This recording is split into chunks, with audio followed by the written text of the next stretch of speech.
सद्गुरु श्री ब्रह्मचैतन्य महाराज गोंदवलेकर यांचं प्रवचन 3 ऑगस्ट। भगवंताशी एकरूप झाल्यावर सर्व आनंदच आहे। भक्त झाल्यावर माणूस ज्या आनंदात असतो तो आनंद वर्णन करून समजणार नाही। जिथे दुःखच नाही तिथे आनंद हा शब्द तरी सांगायला कोण असणार। अनन्य भक्त व्हावे आणि तो आनंद पहावा। भक्ताला सर्वच ठिकाणी आपण आहोत असे दिसते, म्हणजे सर्व चराचर वस्तू तो भगवद रूपच पाहत असतो। एखाद्या खोलीत सर्व बाजूंनी आरसे ठेवलेले असले तर कुठेही पाहिले तर आपल्याला काय दिसेल? आपल्या स्वतःशिवाय दुसरे काहीच दिसणार नाही।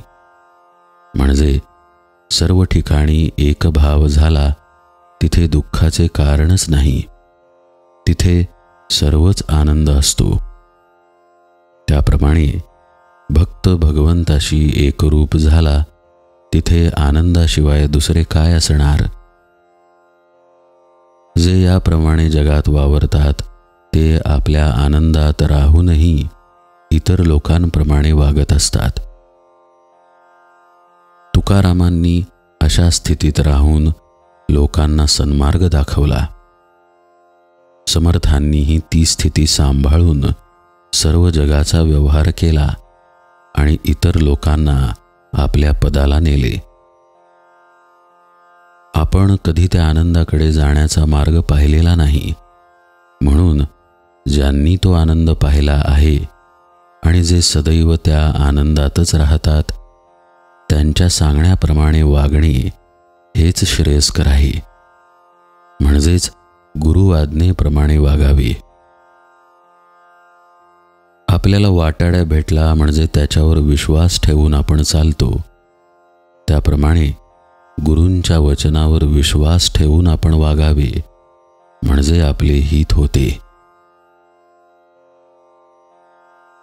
एखाद्या आंधळ्या माणसाने साखर समजून जर मीठ खाल्ले तर ते खारट लागल्या वाचून राहणार नाही। त्याप्रमाणे आनंद मिळेल या कल्पनेने आपण विषयाची संगत धरली, पण त्यापासून दुःखच प्राप्त झाले।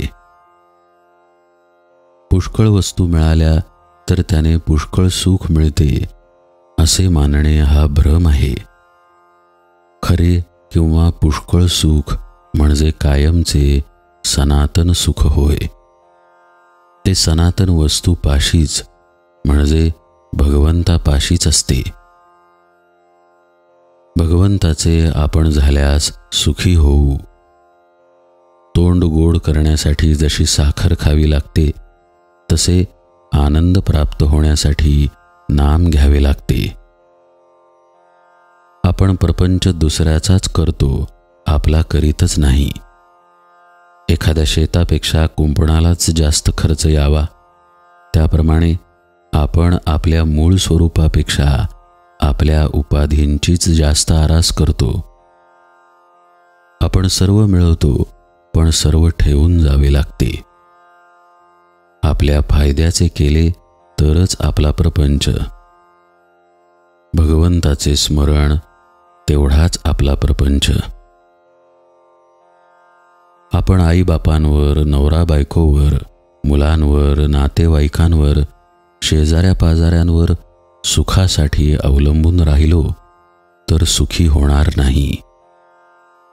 आपले दुःख किंवा यातना जर कोणी नाहीशा करीत नाही तर मग दुसरा कोणी आपल्याला सुख देईल ही कल्पना कशी खरी ठरेल?